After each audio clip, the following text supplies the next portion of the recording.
세계 종교론이 어떤 과목이고 우리가 어떻게 공부할 것인가 또 무엇을 공부할 것인가에 대해서 안내를 해드리도록 하겠습니다. 무엇보다도 이 세계 종교를 공부하는 시간에 참여해주신 학우여러분들 너무 환영하고 또 감사의 말씀을 드립니다.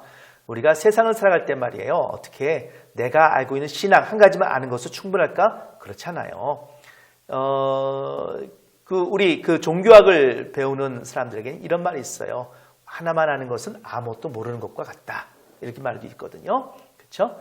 여러분께서 앞으로 선교 사역자가 되시든 아니면은 세상에 나가서 그냥 여행가가 되시든 간에 아마 이 다른 종교, 나와 다른 종교와 접할 기회는 항상 있을 겁니다. 그리고 그에 대해서 우리가 당황하지 않고 이해하고 한부터는 뭡니까? 여러분께서 하나님께서 기회가 닿으면은 하나님의 말씀도 전할 수 있는 그런 능력 있는 사람이 되시면 좋겠죠. 오늘 이 시간은 세계 종교론 수업, 세계 사람들은 도대체 어떠한 종교를 가지고 있고 무엇을 믿는가에 대해서 한번 살펴보는 첫 시간을 우리 진행합니다. 먼저 정말 우리가 얼마나 종교가 이렇게 익숙한 종교 살아있는 그런 사회에 살고 있는지를 한번 볼까요? 봉준호 감독이 기생충으로 아카데미 영화상 4관왕에 올랐잖아요. 대단하죠. 여러분 그걸 우습게 여기시면 안 됩니다. 제가 보기엔 이것은 아마 월드컵 4강 올라가고 그 이상입니다. 그리고 아무로도 우리가 영화를 잘 만든다고 하지만 앞으로도 이렇게 4관왕에 오른 작품을 만들기가 쉽지 않을 것 같아요. 그러니까 지금은 때가 좋았어요. 아카데미가 굉장히 백인 중심적이고 또 서구 문화 중심적이거든요. 그래서 흑인들도 잘 상을 못합니다. 흑인들 모건 프리만 같이 기란성 같은 배우들 있잖아요. 또 좋은 스파이크 리트에서 아주 나름대로 인정 운동하는 그런 영화를 다룬 그런 흑인 감독도 있어요. 스파이크리라고 이런 감독도 있지만 말입니다. 이렇게 4가지 상을 동시에 받은 사람은 없어요. 특히 아시아계 동양인으로서는 더 말할 필요도 없겠죠. 그런데 이 봉준호 감독이 특별히 전공이 사회학이거든요. 그래서 이 사회 속에서 갖는 어떤 불평등한 어떤 계층 이런 것에 대해서 관심이 많아요. 그래서 이 기생충도 반지하에 사는 사람과 그 다음에 2층 양옥집에 사는 사람과의 어떤 갈등들이 나오지 않습니까? 근데 그가 만든 이전의 영화가 있어요. 설국열차라고. 설국열차는 뭐냐면요. 미래의 세계의 그 지구가 거의 멸망 직전까지 가서 큰 차 안에 일부의 세상 사람들이 타가지고서는 계속 도는 거 아니겠어요? 이게 유일한 인간인들입니다. 그런데 머리칸과 꼬리칸에 탄 사람들이 달라요. 머리칸에 탄 사람들은요, 유유낙낙하게 스테이크 먹고 말이죠. 아주 세련되고 문화적인 풍족한 생활을 하는데, 꼬리칸에 탄 사람 뭡니까? 단백질, 사료 같은 거 먹고 살잖아요. 알고 보니까 그것도 바퀴벌레로 만든 그런 단백질 블록 먹고 살지 않습니까? 그러면서 어렵게 살죠. 이건 뭐겠어요? 우리 사회 현실인 어떤 계층 간의 어떤 뭡니까? 서로 다른 차이를 보여주는 것이잖아요. 그렇죠? 그래서 이런 봉준호 감독이 나름대로 사회학 전공자로서 이 사회를 보는 시각이 담겨져 있다. 이렇게 볼 수 있어요. 그런데 그가 만든 설국열차, SF 영화입니다. 이 설국열차를 만들 때 뜻밖에도 뭐요? 여기 사진 보시면요. 고사를 지내요. 고사를요. 왜요? 이거 만들다 영화 엎어지지 말라고요. 제작자가 제작비 안 주면 못 만들잖아요. 배우가 다치면요, 그것도 쉽지 않습니다. 또 감독이 뭐요? 중간에 다른 일이 있어가지고 만들지 못하면 안 되니까는 고사를 지내가지고 뭡니까? 여기에 이 무사히 잘 맞췄으면 좋겠다라는 거죠. 근데 여기 잘 보세요. 뒤에 보시면은요, 외국인 배우들이 있어요. 설국열차에 나오는 그 외국인 배우들이 말입니다. 쭉 고사상 앞에 있는 것입니다. 참 재미나죠. 왜 그러냐면은 고사를 지낸다는 것은요, 우리나라의 민속신앙이잖아요. 다시 말해서 종교예요, 종교. 보이지 않는 귀신들에게 이 나름대로 빌어가지고선 그들의 마음을 흡족해 해서 내가 하고자 한 일을 성공할 수 있도록 뭡니까? 도움을 빌고 또 마음의 위안을 받는 것이죠. 지금도 여러 가지 고사 지낸 사람들이 많아요. 그런 기독교인들이 제일 당황해하는 것이 그런 거죠. 같이 사업하는 그 사업가가 말이에요. 그 사람이 갑자기 사업 시작할 때 고사 지내자고 하자면 이건 난처하죠. 이 돼지 머리에다가 이 10,000원짜리도 꼼꼼하게 일해야 되는데 말이에요. 쉽지 않거든요. 이 고사에 대해서 이왕 얘기가 나왔으니까 살펴볼까요? 그렇죠. 주로 이제 가족의 평안 혹은 사업의 평안 이런 걸 빌기 위해서 재앙과 재앙을 회피하기 위해서 이 자신의 집이나 혹은 뭡니까 주변을 갖다가 이 관리하는 일종의 귀신들에게 제사 지내는 것입니다. 대개 집안에서 많이 지내요. 가택신에게 많이 지내죠. 그래서 보통 집안에서 지낼 때는 8군데가 있어요. 안방, 대청, 뒤뜰, 마당, 부엌, 부엌이 조항신이죠. 처마 및, 그 다음에 대문, 그 다음에 어떻게 돼요? 측간이죠. 측간, 변소이죠. 화장실에도 이렇게 저도 봤어요. 옛날에 할머니들이 말입니다. 이 고사떡은 이제 팥으로 씁니다. 붉은색은 말입니다. 붉은색은 뭔가 생명적인 느낌이 나잖아요. 그래서 이 고사떡을 갖다가 이제 여기 부엌에도 갖다 놓고 이제 변소까지도 막 갖다 놓는 겁니다. 그리고 빌죠. 이렇게 두 손으로 빌죠. 이런 민속 신앙이 있어요. 근데 지금도 이런 것이 이제 살아있다는 거 아닙니까? 너무 웃기잖아요. 최고의 세계적인 배우들과 더불어서 세계적인 영화를 만드는데 고사 지낸다. 이건 어떤 사람은 그래요. 아니 그 종교가 있는 거 없는 건가? 종교 있고 없고 상관없이 말이죠. 지금 사람들 모두 다 나름대로 종교성이 있는 거예요. 불안하니까 그런 것이거든요. 그래서 무신론자들이 살아가는 등장하는 시대가 왔다라고 얘기하지만 어떻게 돼요? 무신론자들을 마음속에 들어보면은 그것이 미신이든 아니든 뭐예요? 어떤 다른 종교든 간에 이 종교성이 그 안에는 담겨 있는 것 같아요. 여기 보십시오. 디지털 시대의 고사예요. 돼지머리가 비쌉니다. 이게 특히 웃는 돼지머리는요 더 비싸거든요. 그거 어떻게 했어요? 돼지머리가 비싸니까는 이렇게 노트패드에다가 말입니다. 돼지머리를 갖다가 이렇게 그림을 올려놓고 이제 고사 지내는 데도 있다 그러더라고요. 참 재밌어요, 그렇죠? 뭘 얘기한다고요? 그렇죠. 우리가 세계 종교론을 공부할 때에 이걸 제일 싫어하는 사람은 무신론자들일 거예요. 근데 서울대학교는요 무신론학도 있더라고요. 교양 과목 중에 말입니다. 무신론학도 하던 사람들이 있던데 그런 시대의 사람들에게 정말 얘기하고 싶어요. 현대인들이 종교성이 없다고요? 그렇지 않습니다. 종교성은요 모든 인간에게 가지고 있고 다만 그것이 죄 때문에 왜곡돼 가지고 말이죠. 이 기독교를 사람들이 알지 못해서 그런 겁니다. 또 하나 뭐냐면요. 우리 지금 이제 신천지가 얘기가 나오고 있잖아요. 그렇죠?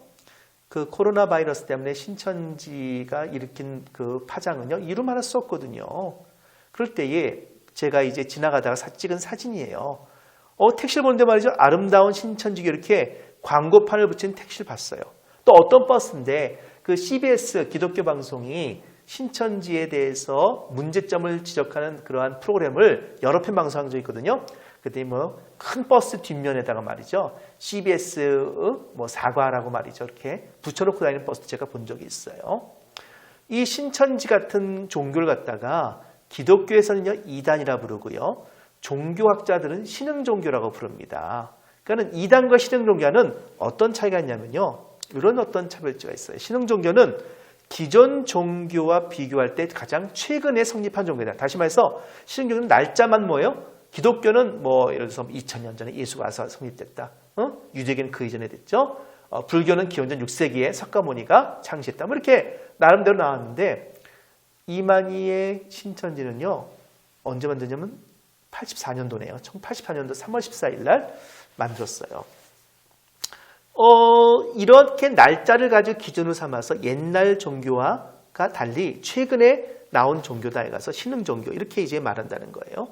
그래서 보통은 기존 종교에 속하지 않는 새로운 종교를 가르치지만은요. 기존 종교의 새로운 분파나 또 어느 중에 그 한파로 분류하기 어려워도 그냥 신흥종교라고 부르게 돼요. 그래서 종교학자들은 그 가운데 좀 새로운 종교를 경멸하는 의미로서 컬트란 말은 잘 안 씁니다. 또 신천지를 갖다가 미국 뉴욕타임즈에서 보도할 때는 컬트라면서 컬트. 한국의 새로운 컬트가 완전히 바이러스를 갖다가 퍼뜨리는데 일조했다 이렇게 언급했거든요. 그러니까 이건 뭐냐면 조금 신천지에 대해서 신흥종교적 관점보다는 뭐예요? 기독교의 이단적 관점을 훨씬 더 강하게 이제 인식하고 있다. 그래 드러내고 있다고 볼 수 있겠죠. 그러니까 이단은 뭐냐면 기독교의 입장에서 봤을 때 이단이 되는 거예요. 그러니까 불교 입장에서는 신천지 이단이 아니라 뭐니까 그냥 신흥종교죠. 그러니까 이단은 보편적으로 정통 이론에서 많이 벗어난 교리나 주의 주장하는 사람들이에요. 14만 4천 명만 구원받는다고 하는 이 신천지 교리는 뭐예요? 정통 교리가 아니란 말이죠. 그래서 우리는 기독교 입장에서는 신천지는 이단이 되는 것이고요. 그 다음에 다른 종교 입장에서는 이제 일종의 신흥 종교가 이제 되는 것이죠. 그래서 다른 종교 또는 종파를 이단이라 규정한 것은 그 종교가 자신의 종교 또는 종파와 다르다.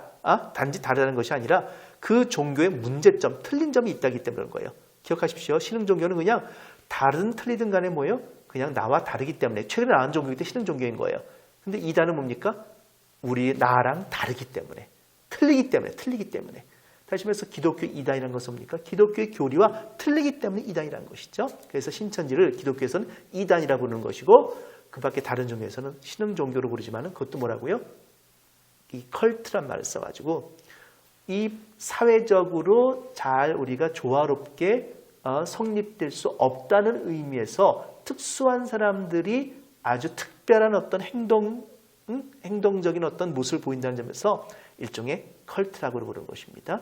컬트라면 좀 기괴하다, 이상하다 이런 의미도 들어가 있는 것이죠. 그래서 보세요.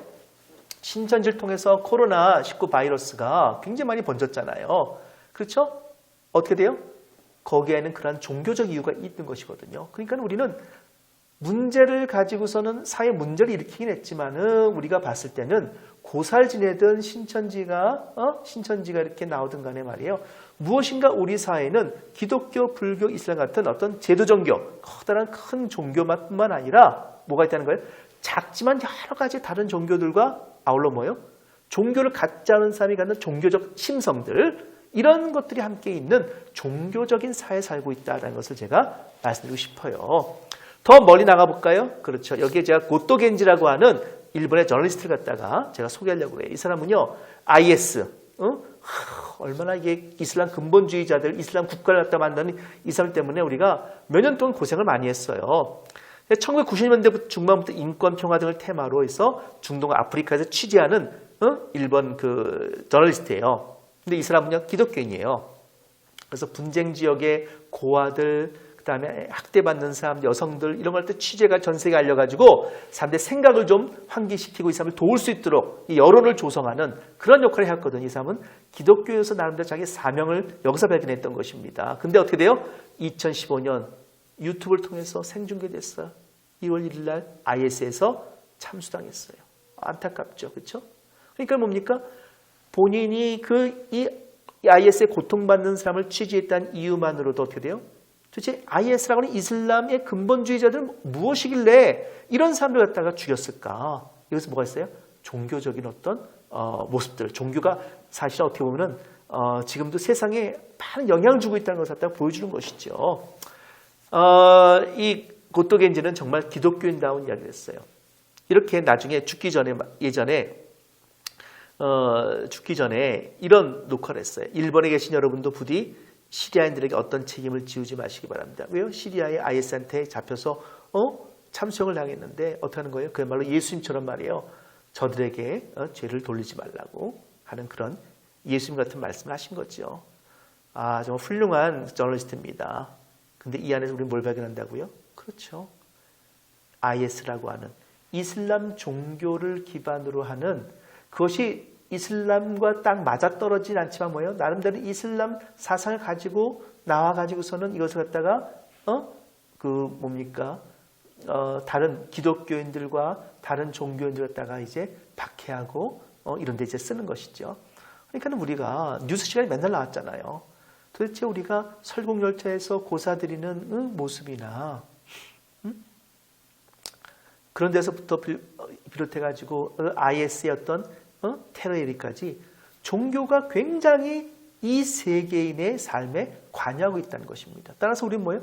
세계 종교에 관심을 꼭 가질 필요가 있다는 말씀을 제가 드리려고 이렇게 앞에 거창하게 이야기를 갖다가 꺼냈습니다. 우리 교재로 쓰는 것이 이제 세계 종교의 책인데 그 저자 이길용 박사가 이런 말을 했어요. 18세기 유럽의 계몽주의자들은 종교가 곧 없어질 것이라고 엄청나게 떠들었습니다. 그렇습니다. 왜요? 계몽주의 이성이 중심이에요. 종교는 뭐가 있어요? 종교는 어떤 체험이라든가 기적이라든가 혹은 내세 이런 것이 있다군요. 그러니까 어떻게 돼요? 이것은 합리적인 사람들이 이해되지 못하는 것이죠. 그리고 현대 천체 물리학자 스티븐 호킹 박사는 우주는 신이 창조하지 않았다며 신의 존재를 부인하기까지 했습니다. 그렇습니다. 이 똘똘한 사람이 말입니다. 그 우주 물리학만 할 줄 알지 말이죠. 그 근본적인 왜 우주를 누가 만들었을까는 생각을 못했던 거예요. 이게 바로 이제 일반 그 자연과학자들의 한계죠. 자연과학에서 왜라는 말을 쓰지 않아요. 이것은 신학자, 종교학자, 다시 말해 종교를 가진 사람만이 대답할 수 있는 그런 그 질문이기 때문에 그래요. 그런데 오늘날 실제는 어떠한가? 종교가 사라지긴커녕 전체 인구의 84%가 종교를 가지고 있으며 심지어는 자신이 믿는 종교의 이름을 상상할 수 없는 비인간적인 사건이 세계 곳곳에 발생하게 된다. 지금 IS 테러 같은 것입니다. 그렇죠. 칼 마르크스 말에도 뭡니까? 그거는 이런 주장한 거예요. 자본주의는 곧 없어지고 사회주의가 대체할 것이다. 어떻게 돼요? 사회주의 국가 많이 없어졌습니다. 그렇죠? 이 동구권이 옛날 소련 밑에 있는 그 위성권이 다 없어졌잖아요. 그렇죠? 다 독립했습니다. 그러다 이 칼 마르크스 뭐라 했냐면은 종교는 인민의 아편이다 하면서 종교도 없어질 거라 생각했어요. 웬걸이요. 84%의 세계 인구가 종교를 가지고 있습니다. 그래서 이런 말을 해요. 종교는 사람이 살아가는 모습이고 가치관이며 세계관이다. 그래서 우리는 이러한 종교 문명에서 벗어나야 한다. 문명은 그를 읽지 못한 사람을 문맹자로 하잖아요. 종교가 어떤 것인가에 대해서 알지 못한 사람, 이런 종교 문맹자들 뭡니까? 이거는 우리 안에 있어서는 안 됩니다. 얘기했잖아요. 밖에 나가면 뭡니까?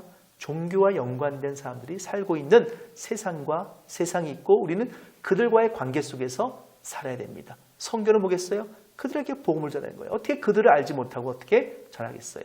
눈을 가리고선 다닐 수는 없는 노릇 아니겠습니까? 자, 이제 세계 종교 현황도 우리가 살펴볼 수 있는데 보십시오. 2005년에 세계 인구가 약 64억 명인데 그중에 한 85% 54억 명이 종교 인구로 보게 됐어요. 2005년 통계입니다. 그중에 73%인 47억 명이 어떻게 돼요? 소위 말하는 세계 4대 종교, 기독교, 이슬람, 힌두교, 불교 신자들. 그러니까 이 네 종교의 사람이 대개 한 73%를 차지해 종교 인구 가운데서 말입니다. 종교 인구를 분포 보면 그중에 기독교인이 제일 많아요. 한 21억 명, 33%고요. 종교인은 33%. 이슬람교인이 13억 명, 20% 좀 넘죠. 힌두교인이 14%, 네, 불교인이 3억 7,600만 5.9%. 불교에는 우리는 가까운 종교입니다만은 전체로 보면 아주 많지 않습니다. 왜냐하면 그 불교보다는요, 불교의 탄생이 인도는요, 힌두교를 믿고 있어서 그래요. 근데 이 중에서 가장 성장률, 다시 말해서 이 교세 수가 가장 많이 확정되는 것은 이슬람입니다. 참 묘하죠? 우리는 이런 세계 종교가 어떠한 특질을 가지고 있는가를 잘 좀 이제부터 한번 살펴볼 필요가 있을 것 같아요. 그래서 제가 이제 교과 안내를 해드리도록 하겠습니다. 종교는 인류 문화의 근원적 성격을 갖고 있으며, 근원입니다. 근원. 다시 말해서 옛날 사람은 종교 없는데 지금은 있다. 아닙니다. 옛날 사람도 종교 다 있습니다. 세계관의 결정체를 할 수 있다. 다시 말해서 내가 가지고 세상을 보는 시각을 형성하는 데 가장 중요한 것은 종교입니다. 종교와 종교인을 가지고 있는 나라와 역사는 존재하지 않으며 마르크시즘과 같은 종교의 비판적인 정치 이데올로기가 지배한 지역에서조차 종교와 종교인은 존재한다. 그러니까는 옛날 그 소련 시절에 그렇죠, 종교 있었습니다.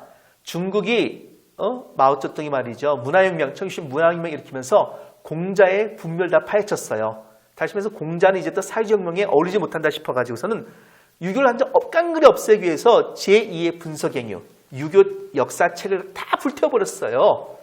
근데 지금 어떻게 됐습니까? 지금 중국은 뭐 어떻게 되는지 아세요? 중국에 종교 있습니다. 중국은 공산주의까지만 말입니다. 아울러서 어떻게 돼요? 경제는 자본주의를 택하면서부터 세계화되면서부터 고민에 빠진 거예요. 앞으로 중국을 이끌어갈 사상이 뭐냐? 기독교 되냐? 유교 되냐? 이걸 고민을 많이 했던 거 아닙니까? 우리는요, 종교는요, 인간이 사는 삶이면 어딘지 있다는 것을 기억하실 필요가 있습니다. 그래서 이것을 우리 뭐예요? 호모 릴리저스, 종교적인 인간이다. 인간은 종교적 인간이다. 이렇게 부르기도 한다는 것입니다. 그래서 종교가 인간이 만든 문화의 성격을 갖고 있음과 동시에 종교는 인간이 만든 거야. 동시에 뭐예요?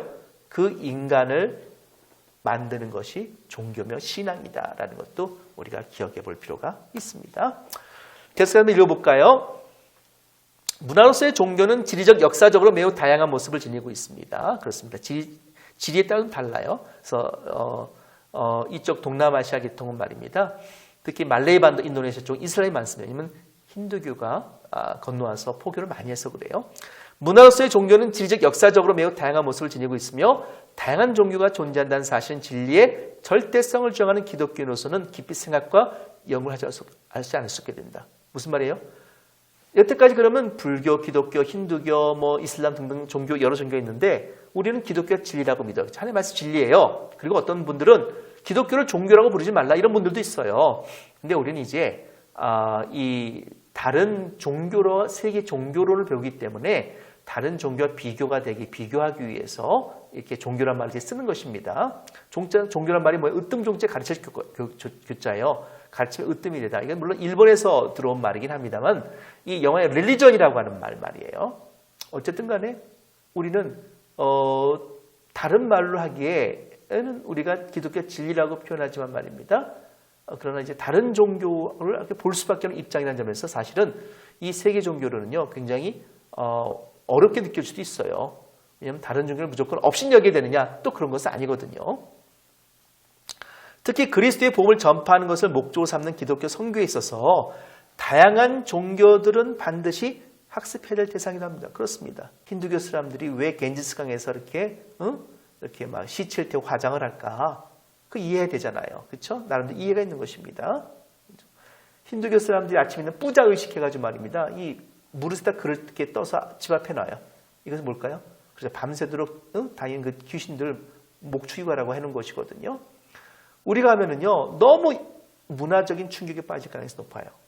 왜요? 우리랑 다르기 때문이죠. 근데 그 다른 것이 뭐예요? 되게 종교 문화라는 것이에요. 그래서 우리는 세계 종교를 통해서 다양한 종교 문화에 대한 이해를 우리가 갖는 것이 앞으로 우리가 선교사적인 자질을 양성하는 데도 매우 중요하다는 것입니다. 교과 목표 보겠습니다. 먼저 다양한 종교에 대해서 중요한 건 뭐예요? 그냥 끝나는 것이 아니라 기독교적 이해를 할 때 도모한다는 것이에요. 기독교적 이해를 도모해서 내가 저 나라와 저 문화권에 갈 때는 내가 어떻게 하나님 나라를 실현하면 좋을까? 이렇게 생각을 해본다는 것이죠. 다양한 세계 종교의 기원과 전파에 대한 역사적 이해를 돕는다. 그렇습니다. 모든 종교는 신흥 종교는 다르지 않습니다. 역사적 이해를 통해서 어때요? 그 종교가 어떻게 탄생했으며 어떤 과정을 거쳐서 여기까지 오게 됐는가를 살펴본다는 것이죠. 세 번째, 다양한 종교 현상의 본질을 파악하여 타 종교인들과의 소통 전략을 탐구한다. 그렇습니다. 한번 이야기를 나눠봐야 될 거예요. 이야기를. 그럼 믿든 안 믿든 간에 뭐예요? 이야기를 나누면서 그들과 교류를 하면서 그들의 생각도 있고 내 생각도 전해야 되잖아요. 그렇죠? 네 번째, 타종교와 기독교를 비교 연구함으로써 현대사회에서 갖는 기독교적 가치와 의미가 무엇이 연구한다. 우리가 나중에 과제 발표하는 것에 대해서 다음 시간에 안내해 드릴 거거든요. 보시면은요, 거기서, 분명히 다른 종교에 있지만은 이거는 우리, 인간의 인간됨의 가치와 좀 맞지 않는 부분도 있구나. 그럼 내가 뭐예요? 그들을 어떻게 도울 것인가에 대한 것이 있어요. 그 종교를 존중해야 되지만 말입니다. 그 종교의 행태 가운데서 뭐가 있어요? 뜻밖에도 수용할 수 없는 것들이 있어요. 혹은 비인간적이고 정말 기본적으로 이것은 종교가 해야 돼서 안 될 그런 것도 있거든요. 그런 부분은 뭡니까? 우리가 좀 잘 지켜보고 개선하고 회복시킬 필요가 있는 거겠죠. 그래서 우리가 다양한 문화, 다양한 종교 문화에 대해서 우리가 공부하는 가운데서 우리가 보다 더 나은 삶을 우리가 함께 살 수 있도록 한번 유도하는 것이 좋겠다는 생각이 듭니다.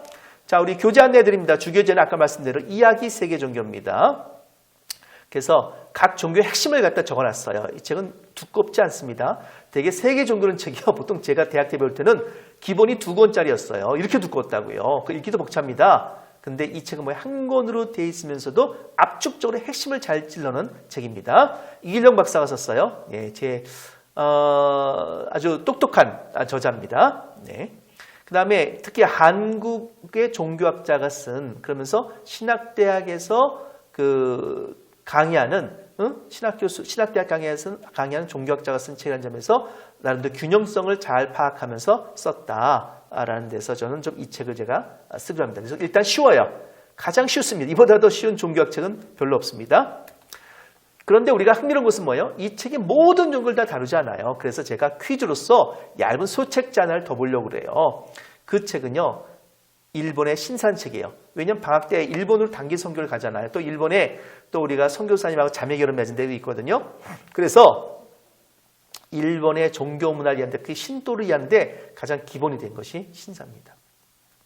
그래서 일본의 신사라고 하는 말이죠. 얇은 책입니다. 이 얇은 책을 읽고 우리가 퀴즈를 볼 겁니다. 이 책 있잖아요. 그러면은 그 미야자키 하루이의 생과 칠행방불명을 우리가 가장 잘 이해할 수가 있다는 말씀도 제가 이제 드립니다.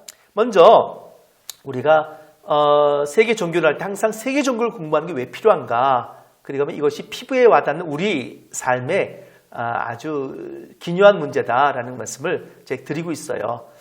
저는 이 영화를 매우 아주 굉장히 관심 있게 봤습니다. 영화 시선입니다. 이장호 감독의 시선입니다. 70년대, 80년대 한국의 대중영화를 만든 기라성 같은 감독님이죠. 그 이분이 또 크리스찬이시에요. 그래서 그 예수 믿으면서 말입니다. 정말 자신의 그런 그 신앙을 갖다가 이제 또 우리가 또 주목할 만한 그런 신앙의 면모들을 갖다가 이제 영화에 담아냈는데 그 중에 하나가 시선입니다. 시선이라는 영화가 왜 주목받았냐면은 이것이요. 2007년에 샘물교회에서 그 아프가니스탄에 봉사단을 파송했잖아요. 근데 피납당하는 바람에 그러면 아깝게 두 사람이 거기서 순교를 했지요.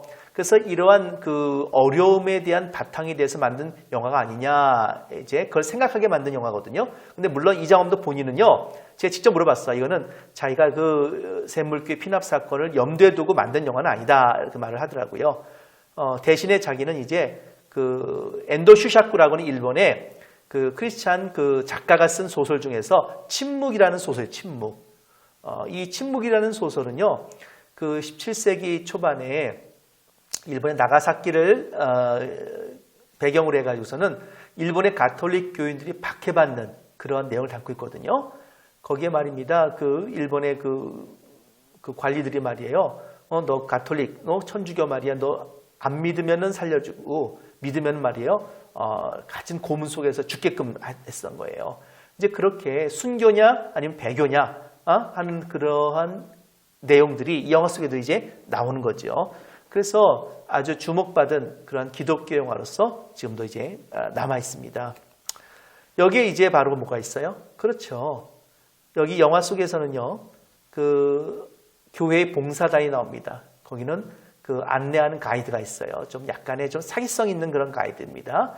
왜냐면 안내해가지고 이제 돈 받고 그런 가이드인데, 이 사람들은 크리스찬으로 선교사로 나옵니다만은 좀 세속화된 선교사의 모습이 나와요. 또 하나는 이제 교회 팀인데, 이 교회 팀에서는 목사님하고 이제 성도들이 나오는 것이죠. 근데 어떻게 돼요? 한 우리 이슬람으로 보이는 말이에요. 그런 그 이슬람 교인들 하나의 그 테러 조직한테 납치돼 가지고 그만 고통을 받아요. 그리고 특히 뭘 요구받냐면은 마치 그 엔도 슈샤쿠의 침묵에 나왔던 것처럼 배교라면은 살려주고 그러나 신앙리가 갖겠다 하면 죽음을 당한다, 이런 것이죠.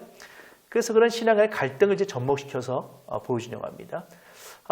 이 영화가 아마 개인 신앙으로서는 우리에게 신앙에 그래도 뭐예요? 하나님은 왜 이런 고통 가운데 있는 사람을 침묵하셨을까라는 아주 고전적인 질문도 함과 동시에 우리 국제문화 선교학과를 전공하는 학생들은요, 야, 그 선교라는 것이 쉽지 않겠구나. 내가 다른 종교를 가진 사람이 나한테 공격적으로 나왔을 때 어떻게 나는 하면 어떤 자세를 취하면 좋을까, 이에 대한 고민을 하게끔 만든 영화도 이기도 합니다. 이거는 우리의 현실이에요. 그렇죠? 이 사건이 2007년도에 일어났는데 그해 거의 모든 언론사에서 뽑은 국내 10대 뉴스가 이거였어요. 특히 미국의 크리스찬 투데이라고 하는 미국의 기독교 잡지에서도 그 해에 세계 10대 기독교 뉴스 안에 이 그 샘물교회의 그 납치 사건을 갖다가 다뤘죠. 이 뉴시스라고 하는 이 언론 그 회사에서 말이에요. 그 기사를 쓰면서 여기 이런 말을 쓴 적이 있어요. 사건의 와중에서 한국 기독교계의 물량공세식 해외 선교. 그러니까 뭡니까? 제대로 공부도 안 하고 다른 종교에 대해 이해도 없고 지역의 현실에 대한 그런 감각도 없이 그냥 뭐 선교만 내보낸다는 거죠. 이런 물량공세식 해외 선교, 특히 이슬람권에 대한 공격적인 선교 자세가 여론의 도마에 올랐다. 이렇게 한 줄 썼어요. 저는 이 글을 보면서 기독교를 잘 이해하지 못한 사람들이 쓴 글로 이렇게 보이기도 하지만 한편으로 뭡니까? 의미 있는 얘기도 있습니다. 바로 그거죠. 뭘 좀 알고서 공부하고서 좀 보냈으면 좋겠다라는 것입니다. 그냥 물론 우리가 좀 미리 뭐랄까요, 탐색하는 그런 의도로서 그냥 한 번쯤 가보자 이럴 수도 있어요. 나쁘지 않다고 봅니다만은 그래도 이왕이면 말입니다. 내가 선교하러 갈 때 가는 지역이 어떠한 지역이며 어떠한 사람들이 그 종교에 영향을 받아가지고 삶을 사고 있는지는 정도는 좀 알고서 가면은 좋지 않겠나 하는 그런 생각도 드는 것입니다. 참으로 가슴 아픈 일이고요. 또 한편으로는 두 분의 이런 순교자를 통해서 오히려 한국교회의 선교가 다양한 측면으로 또 발전하는 기회가 되지 않았나 싶은 생각이 듭니다. 그러니까 기독교는 순교자의 피에서 교회가 세워졌다고 하는 그런 의미가 다시 한번 한국교회에서도 그렇게 나타나는 일이 있었으면 좋겠습니다. 기본적으로 우리가 종교라는 것이 무엇인가에 대해서 종교의 특징이 뭐냐라는 기본적인 이해를 먼저 하고서 각각 구체적인 종교로 이제 들어갈 계획을 가지고 있습니다. 먼저 우리가 종교를 왜 공부해야 될까 하는 종교에 대한 공부한 이유를 한번 살펴볼까요? 저는요, 4가지 이유가 있다고 봐요. 첫 번째는 세상에 대한 이해. 그렇죠. 세상은요, 종교를 가득 찼어요. 그 세상 문화를 이해할 때 혹은 여러분이 보다 더 새로운 세상 간다 해서 해외여행 갈 때 말이죠. 어딜 가십니까? 해외에 여러분이 경험하는 그 유적지의 대부분은 뭐예요? 종교 유적지입니다. 우리나라 마찬가지죠. 불교 유적지를 갖다가 볼 수밖에 없지요. 주요 사찰들 다 옛날 우리 고문화 아닙니까? 사원들은 유교 문화가 되겠지요. 그렇죠? 앞으로도 아마 한국에서는 기독교 문화가 될 것 같아요. 기독교 문화도 이제 100년, 200년 이제 지나가게 되면 말이에요. 그동안에 쌓인 문화적인 역량들이 있으니까 말입니다. 아마 나중에는 한국에도 기독교 문화를 경험하러 오는 사람들이 있을 것 같다는 생각이 듭니다. 우리가 유럽에 가면 뭡니까? 그렇죠. 로마의 바티칸 다 우리가 잘 아는 말입니다. 이 기독교의 역사 아니겠습니까? 그렇듯이요. 아프리카에 가더라도 말이에요. 아프리카나 어디나 동남아시아에 가더라도 대개 사원이나 이런 어떤 종교적인 유적지가 대부분을 차지하고 있습니다. 태국도 마찬가지고요. 그런 점에서 이 세상에는 종교로 가득 차 있다 이렇게 봐요. 그래서 종교를 갖고 있는 사람이 갖지 않은 사람도 훨씬 많아요. 따라서 내가 외국 사람을 만날 때 그 사람은 나와 같은 종교일 수 있지만 어쨌든 간에 어떤 식으로든 종교를 가지고 있는 사람일 경우가 많다 하는 것입니다. 두 번째는 인간에 대한 이해예요. 다시 말해서 인간의 종교성은 본래적인 것인가? 다시 말해서 인간은 종교적인 존재인가라는 거죠. 저는 물론 그렇다고 생각합니다. 인간이 타락해서 그렇지 하나님을 알만한 것을 갖다 하나님께서 우리 안에 넣으셨다고 했거든요. 그러니까 뭐예요? 인간 안에는 뭡니까? 신을 향한, 신을 인지할 수 있는 그런 능력, 그런 속성들이 있다는 것이요. 이거 굉장히 종교성이죠. 그래서 우리는 인간을 갖다가 호모 릴리기우스, 다시 말해서 종교적인 어떤 인간, 이렇게 우리가 특징 지을 수도 있을 것 같아요. 그 다음에 다문화에 대한 이해죠. 무슨 말인지 지금 우리가 다문화 사회를 살고 있잖아요. 우리가 한국에 살아갈 때 예전에는 그냥 한민족, 순수한 단일 민족이고 기껏해봤자 우리는 불교, 기독교, 뭐 이 정도 있는 그런 유교적인 문화가 많이 깔리지만 말이에요. 이 정도 있지만 지금 뭡니까? 이슬람 사람들도 한국에 많이 들어와 있어요. 그리고 이슬람도 뭐예요? 수니파, 시아파가 다르잖아요. 그래서 굉장히 다양한 종류의 사람들이 오고 있고 심지어는 이 삼성전자가 반도체 공장에서 그 인도의 많은 엘리트들 갖다가 영입하는 바람에 이제는 힌두교 신자들도 우리나라에 적지 않습니다.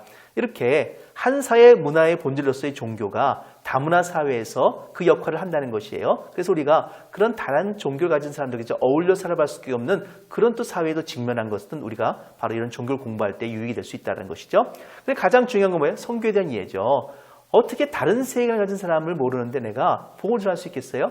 다시 말해서 저 사람이 무슨 생각을 가지고 사는지도 모르는데 여기서 열심히 복음을 전한다고 되는 게 아닙니다. 그래서 우리는 선교에 대한 이해를 촉구할 수 있다는 점에서 이런 종교, 세계 종교를 공부하는 것은 매우 의미가 있다라고 말씀드릴 수가 있을 것 같아요. 세계 종교 현황 볼까요? 2005년 현재 말이에요.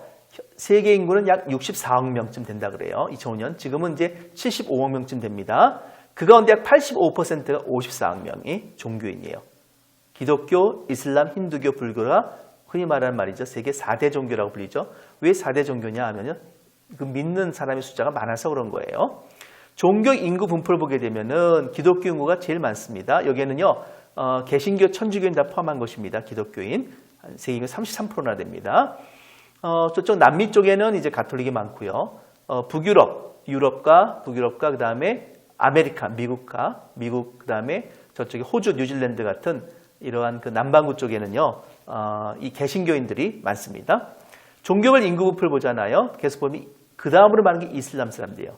이슬람이 20.3%인데 한 가지 놀라운 건 이슬람 인구가 증가율로 따지자면 가장 높다는 것입니다. 힌두교회는 이 지리적인 여건에 인도에 많이 갇혀있지만 인도에 있는 것이 아닙니다. 말레이 반도나 인도네시아에도 힌두교인들이 좀 있습니다. 그 다음에 불교인들이 의외로 많을 것 같지만 사실 많지가 않아요. 스리랑카 이런 데는 좀 많지만 말이에요. 왜냐면 인도에서 불교가 발생했지만은 그 뒤로 인도는 말입니다. 힌두교 기본적으로 힌두교가 널리 깔려 있고 나중에 무슬림이 와서 지배하거든요. 따라서 불교 인구는 생각보다 그렇게 많지 않습니다. 오히려 중국이나 한국, 일본, 그다음에 동남아시아, 타이죠, 태국 같은데 그런 라오스 같은데 이런 나라에서 오히려 불교 인구들이 더 많이 분포되는 것을 볼 수가 있습니다.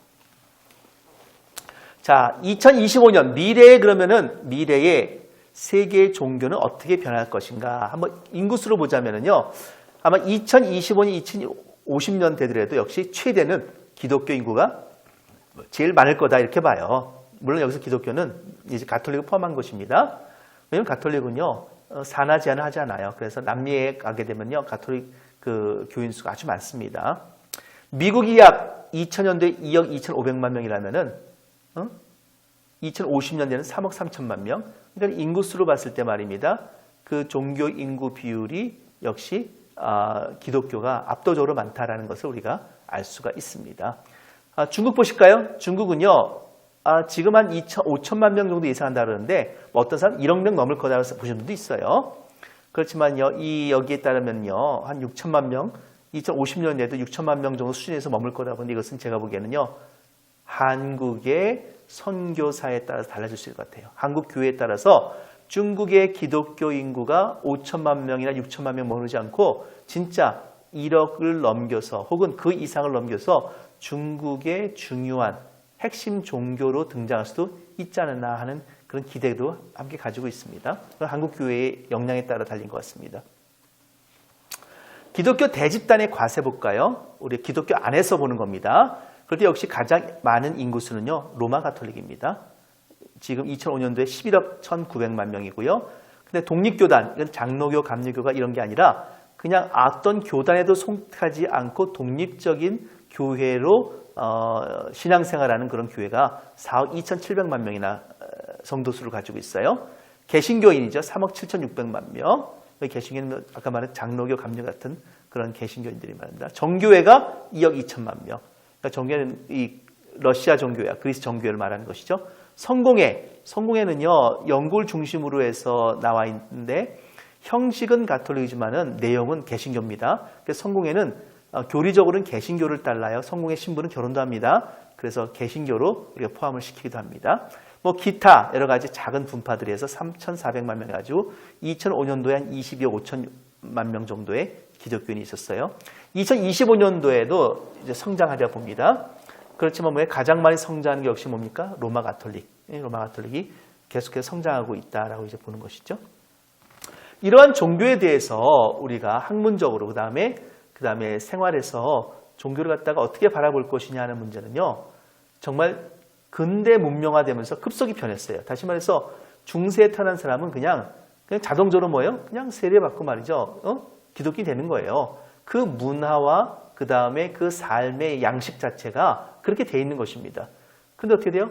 근대 계몽주의, 이성주의가 발달하면서부터 어떤 일이 벌어집니까? 그렇죠. 이제는 종교가 계몽주의적, 합리주의적인 사고방식에 맞지 않는다. 이렇게 판단하는 학자, 사상가들이 등장하기 시작한 것입니다.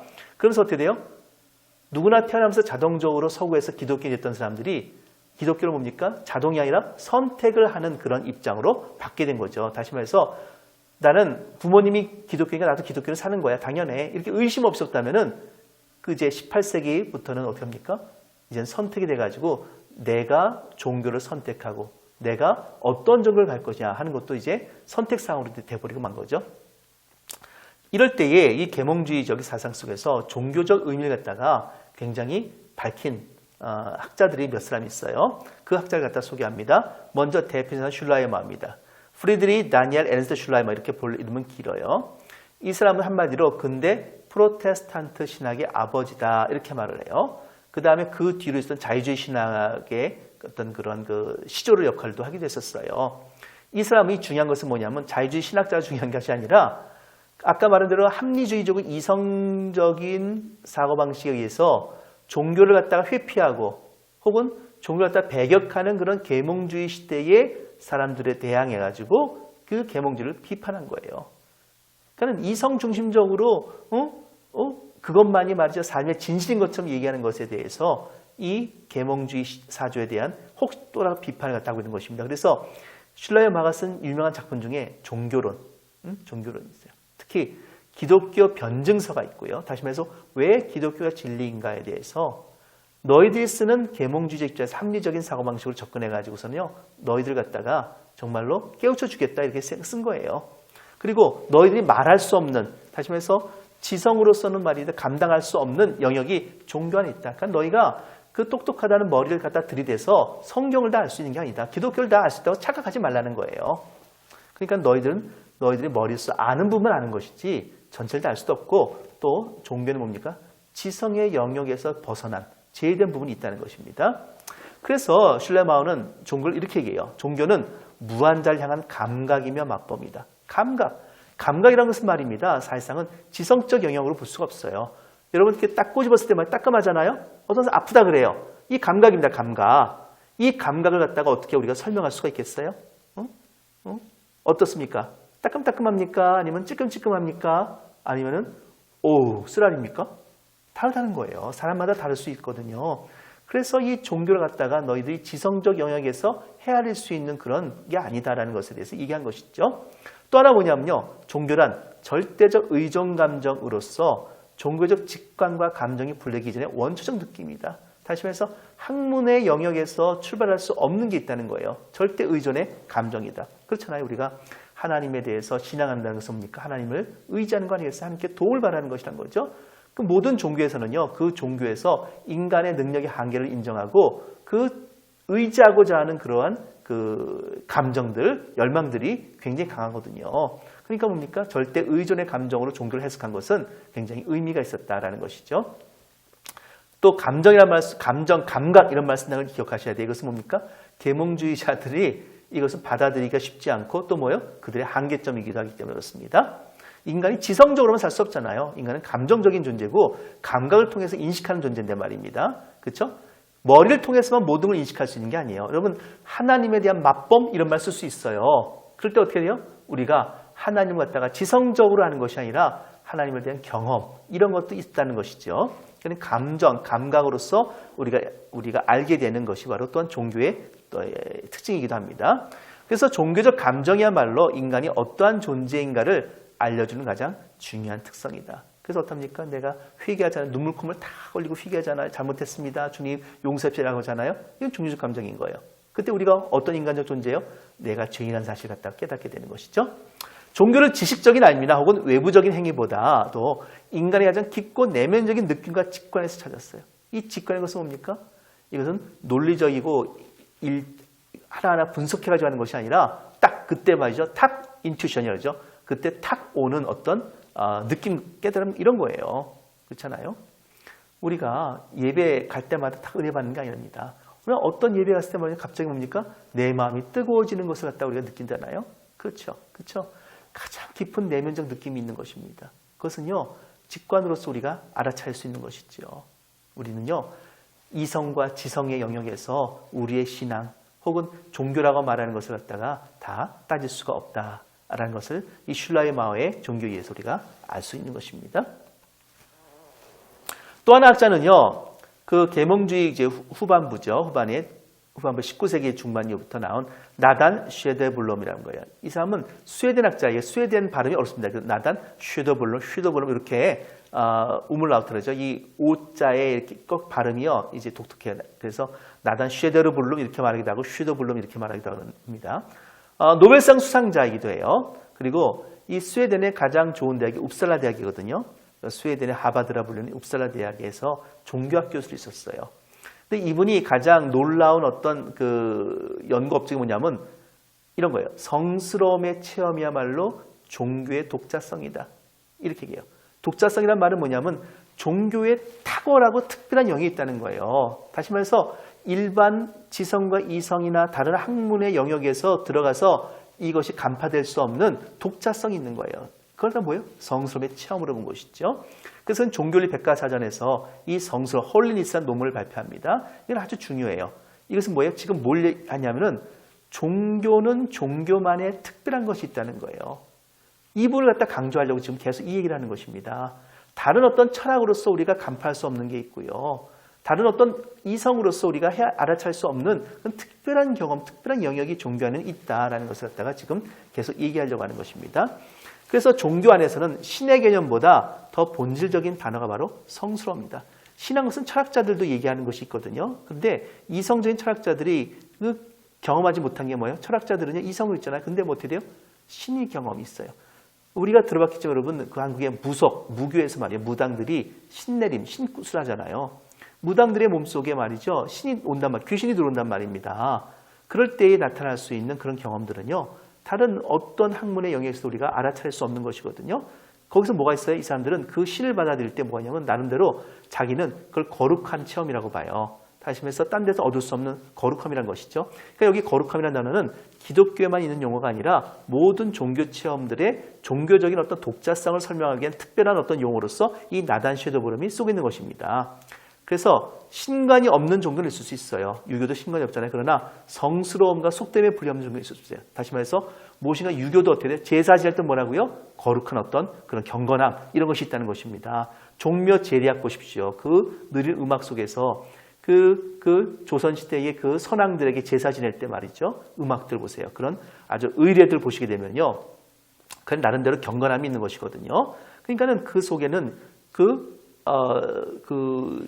종묘 바깥에서 있는 세속적인 삶과는 다른 특별한 어떤 거룩하다고 말할 수 있는 성스럽다 말할 수 있는 뭔가 좀 다른 면이 있다는 것이죠.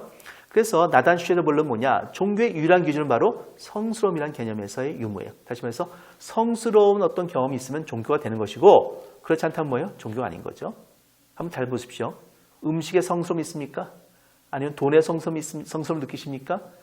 여러분이 거룩함을 느끼는 그런 대상이 있다면요. 거기는 종교적인 어떤 가치가 이제 투입되는 것이죠. 그래서 이 나단 쉐더블럼은 종교를 종교로 대하는 심각성을 지니고 있어요. 다른 것을 대하면 안 된다는 거예요. 다른 것은 종교를 제대로 볼 수 없다 이렇게 말을 하는 것이죠. 이런 나단 쉐더블럼의 이제 성스러움의 의미를 갖다가 보다 더 깊이 있게 연구한 사람이 누구냐면 룰프 오토예요. 이 룰프 오토는요. 저도 대학 때 종교학을 배울 때 말이죠. 이슬람 책을 원서인데 아주 고통스러웠어요. 근데 지금 좀 번역이 되어 나왔습니다. 신학과 철학을 공부했어요. 이 사람은 일단은 신학을 공부한 사람입니다. 그 다음에 괴팅겐 대학의 조직신학 교수예요. 조직신학은 이 시스테믹 시얼러지죠. 이것은 뭡니까? 그래서 신론, 구원론, 교회론 등등 해가지고 지성을 사용해서 그 교회와 성경에 대한 이론을 갖다가 지금 정립하는 것이거든요. 그의 대표작이 뭐라고 보냐면 이 나단 쉐더블럼이 얘기한 말이죠. 성스러움. 다시 말해 홀리니스예요.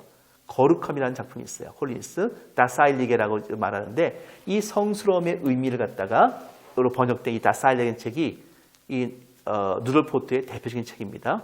그는요. 이 성스러움이나 나단 쉐더블럼이 얘기했던 성스러움은 그 독창적인 종교의 영역이고 이것이 인념에 따라서 종교냐 아니냐를 우리가 구분할 수 있다라고 나단 쉐더블럼이 얘기했다면은요. 이 누돌프 오토는 성스러움의 의미의 심리적인 특징, 현상들을 갖다 분석을 합니다. 자, 성스러움이란 뭐냐? 종교의 영역하면 고유의 가치예요. 고유의 가치. 다시 말해서 종교에만 있는 것이 성스러움입니다. 딴 곳에 없습니다. 아무리 내가 기업 경영을 할 때 말이죠. 돈이 억만금이 벌돼도 그 속에 성스러움을 느낄 수 없다는 것입니다. 돈을 대할 때 다른 것이죠. 확실히 종교에는 명확한 개념적 이해와 언어적 표현을 초월하는 어떤 비합리적 요소가 존재한다는 사실 전제로 하여 오토는 그의 분석을 시작한다. 비합리적은 무슨 말입니까? 이성적으로나 논리적으로 꿰뚫을 수 없는 부분이 있다는 것이에요. 제가 계속 얘기하죠. 계몽주의자들은 합리주의자와 이상주의자들은 뭐예요? 자꾸 논리적이지 않으면 다 진리가 아니야. 논리적이지 않은 것은 뭐예요? 이것은 우리가 연구할 대상이 아니야. 이렇게 생각한다는 거예요. 그럼 어떻게 돼요? 종교를 갖다 업신여기거든요. 그래서 종교가 없어질 것을 하는 거예요. 그렇지 않다는 거예요. 종교는요. 합리적이고 이성주의 시대를 넘어서서 현대까지 살아있다는 것입니다. 그리고 그것은 뭐예요? 비합리적인 요소가 있는 거예요. 그렇잖아요. 우리가 처음 하나님 만났을 때 눈물로 회개기도를 한 걸 갖다가 어떻게 합리적으로 우리가 해석할 수 있겠어요? 그렇죠? 찬양할 때 우리가 마음속에 뜨거워진 것을 갖다가 우리가 어떻게 해석합니까? 그 안에 뭐가 있습니까? 뭔가 거룩한 요소가 있다는 것이죠. 근데 그는 이 부분을 조금 더 분석하는데 그는 그것을 누멘적 감성이라고 해요. 누멘적 감성. 이게 섀도우블룸과 다른 점이에요. 섀도우블룸은 그냥 이 성스러움이야말로 종교와 종교 아닌 것을 구분할 수 있는 가장 핵심이다. 이런 얘기를 한 거예요. 근데 오토는 뭡니까? 그거 더 나가서 성스러움이란 감정적인 요소, 성스러움이란 요소에는 뭐가 있어요?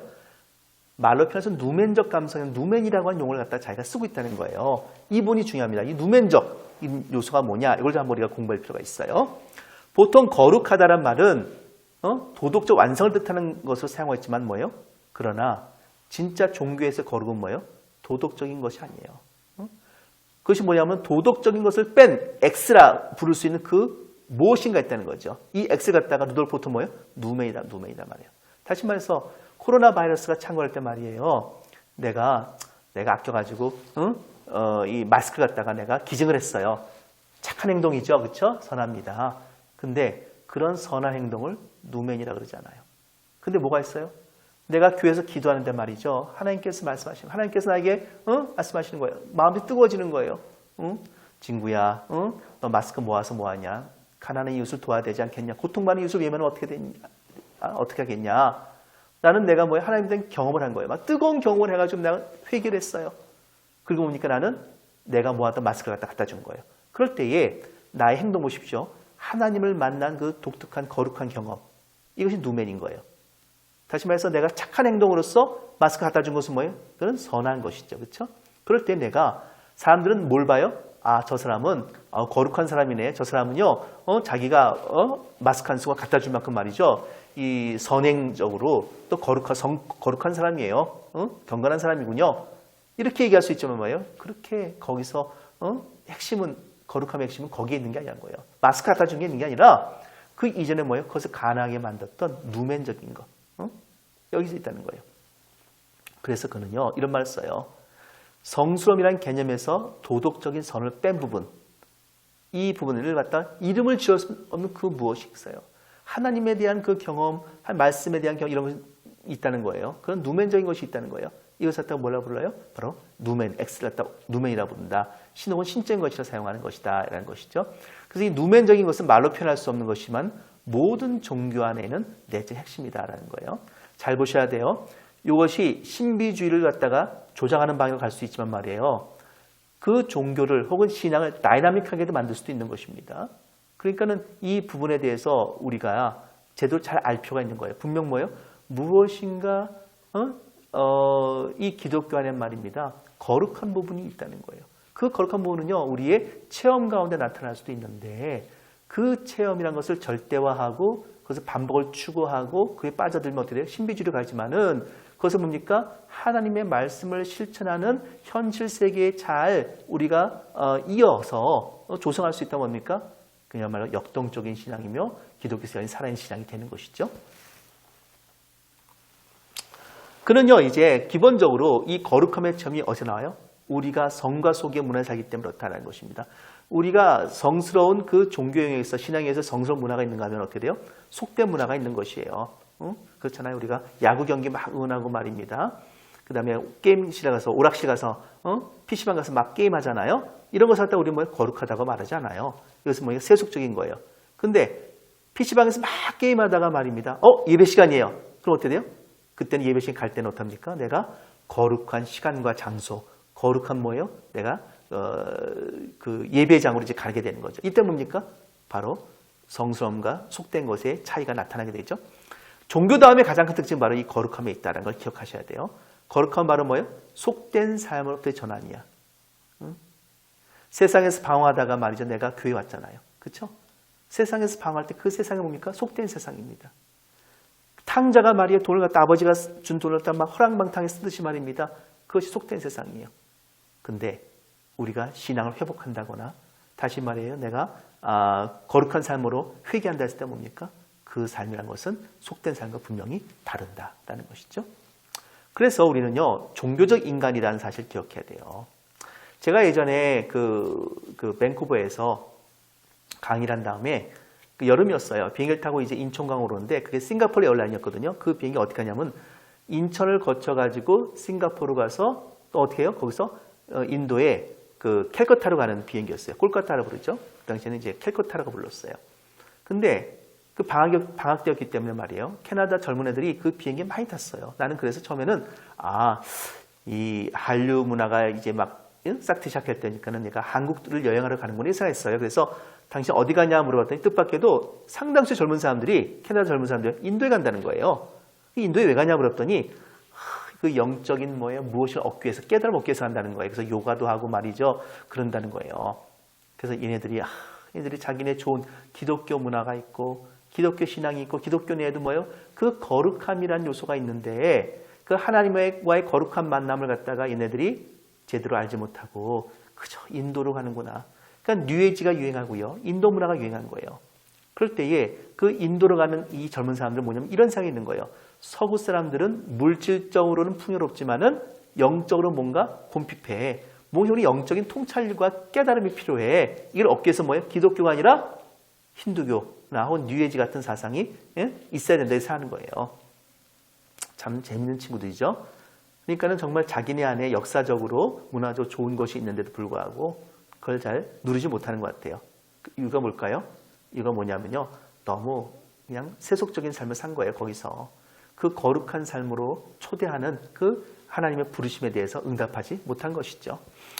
그래서 우리는 종교현상에 대해서 접근과 이해할 때마다 다원 방법론을 택할 필요가 있어요. 종교 현상은 굉장히 다양합니다.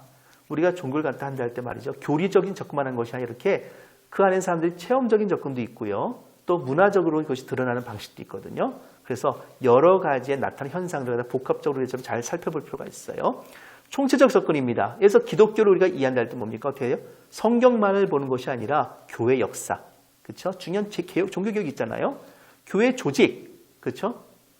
그다음에 예배, 전도하는 거, 교제, 이런 문화관 등등 말이죠. 기독교를 이루는 다양한 측면들을 갖다가 전체 통합적으로 총체적으로 봐야지만 돼요. 그래야지만 어떻게 돼요? 우리의 기독교의 본질인 거룩함이라는 것이 무엇인가 잘 살필 수가 있을 것 같아요.